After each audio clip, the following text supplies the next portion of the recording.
आणि मग जाणीवपूर्वक जेव्हा अशा पद्धतीने आपण सगळेजण जागरूक झालो आहोत, या सगळ्या गोष्टी करतो, तेव्हा वेगळं नॅरेशन तयार करायचं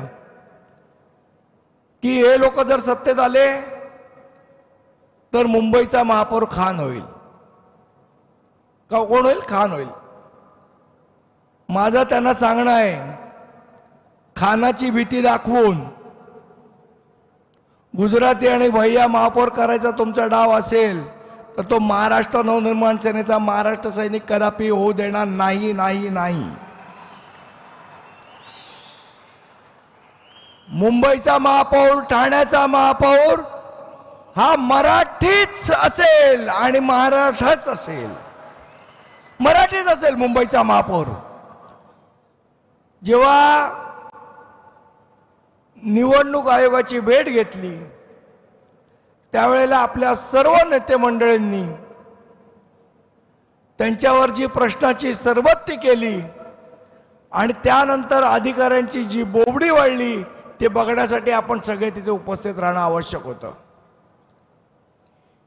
इतका अभ्यासपूर्ण त्या मतदार यादीची चिरफाड ही सन्मान्य राजसाहेबांनी ज्या पद्धतीने निवडणूक आयोगापुढे केली, त्यांच्या तोंडातनं शब्द फुटत नव्हता.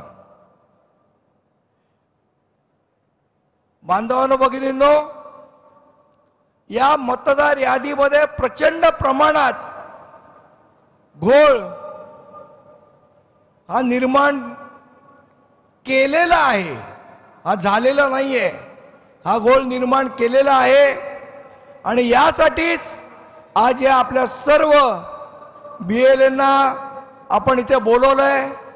सन्मान्य राजसाहेब ठाकरे या संदर्भातलं सविस्तर मार्गदर्शन आपल्याला करतीलच, पण कशा पद्धतीने घोळ आहे याची 2-3 उदाहरणं मी आपल्याला सांगणार आहे. एकेका घर क्रमांकावर, म्हणजे समजा घर क्रमांक असेल 10 तर त्या घर क्रमांकावर 800 मतदारांची नोंदणी केलेली आहे. 800 मतदार एका घरात, 8 माणसाच्या घरात राहू शकत नाहीत, तिकडे 800 मतदारांची नोंदणी केली आहे. कशी केली? निवडणूक आयोग का झोपलं होतं का झोपेचं सोंग आणत होतं? आणि मग दुसरं, आता मला आमचे मित्र अविनाश जाधव यांनी दाखवलं, एका मतदार यादीत नाव काय लिहिलंय? फक्त महाराष्ट्र, वडिलांचं नाव महाराष्ट्र, घर क्रमांक महाराष्ट्र, रोडचं नाव महाराष्ट्र, आणि त्याला निवडणूक आयोग मतदार म्हणून मान्यता देतं. आमच्या राजूदादांच्या इथे एकाच व्यक्तीची 4 यादी विभागामध्ये नाव आहेत. एकाच व्यक्तीची, या यादी विभागामध्ये पण आहे, त्या यादी विभागामध्ये पण आहे, त्या यादी विभागामध्ये पण आहे. आणि मग जेव्हा आपल्या सर्व नेते मंडळींनी ह्या सगळ्या गोष्टी निवडणूक आयोगापुढे मांडल्या, दाखवल्या, त्यावेळेला जाग आल्यानंतर जिल्हाधिकाऱ्यांना चौकशीचे आदेश दिले. पण माझा प्रश्न आहे, निवडणूक आयोगाला नुसते चौकशीचे आदेश देऊन या गोष्टी सुधारणार आहेत का? हे आपण सुधारू शकतो का? म्हणजे ज्या गोष्टी आपण दाखवल्या त्याची चौकशी करा आणि त्याच्यावर कारवाई कराच, पण ज्या गोष्टी अजून दाखवलेल्या नाहीयेत त्या गोष्टीवर कोण कारवाई करणार आहे? त्याच्यावर तुम्ही कशा पद्धतीने कारवाई करणार आहे? आणि म्हणूनच या सगळ्या याद्या निर्दोष करण्यासाठी, याच्यातले घोळ बाहेर काढण्यासाठी आज आपण या BLA 2चा मेळावा या निस्कोमध्ये भरवलेला आहे. माझी आपल्या सगळ्या BLAंना विनंती आहे, सगळ्या गटाध्यक्षांना विनंती आहे, सगळ्या उपशाखाध्यक्षांना विनंती आहे, सगळ्या महाराष्ट्र सैनिकांना विनंती आहे की आपल्याला जागरूक राहावं लागेल, आपल्याला बघावं लागेल, त्या मतदार यादीचं वाचन आपल्या शाखेत आपल्याला करावं लागेल. कुठे दुबार मतदार आहेत, कोणाची नावं 4 वेळेला घेतलेली आहेत, एका घर क्रमांकावर किती मतदारांची नोंदणी केलेली आहे, या सगळ्या मतदार यादीतल्या घोळ आपल्याला शोधून काढायचे आहेत. जे सन्माननीय राजसाहेब आपल्याला 2017 पासून सांगतायत की या निवडणुकांमध्ये घोळ होतोय, आणि आता 2024ला हा घोळ बाहेर यायला सुरुवात झालेली आहे. आपल्या नेत्याचं विजन, आपल्या नेत्याची दूरदृष्टी अशी आहे की त्यांना ती गोष्ट पटकन, जी लोकांना आज 2024ला राहुल गांधींना वगैरे लक्षात आली, ती गोष्ट 2017ला सन्माननीय राजसाहेबांनी सांगितली. एवढा मोठा नेता आपल्या जवळ आहे.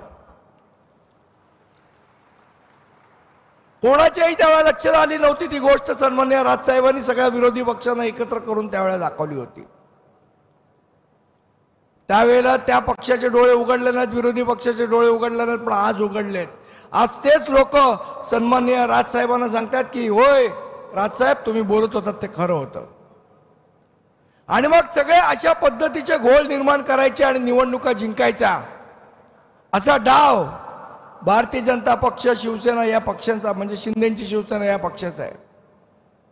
आणि मग याच्यासाठी म्हणून काही पत्रकारांना हाताशी धरायचं आणि एक पॉलिटिकल नॅरेशन लोकांपुढे चालवत राहायचं.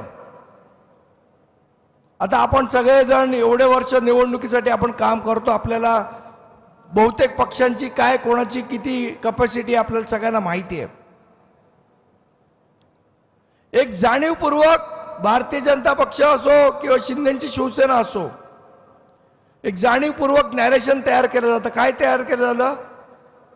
नाही, संघाची बांधणी खूप मजबूत आहे. घरोघरी संघाचे कार्यकर्ते फिरतात.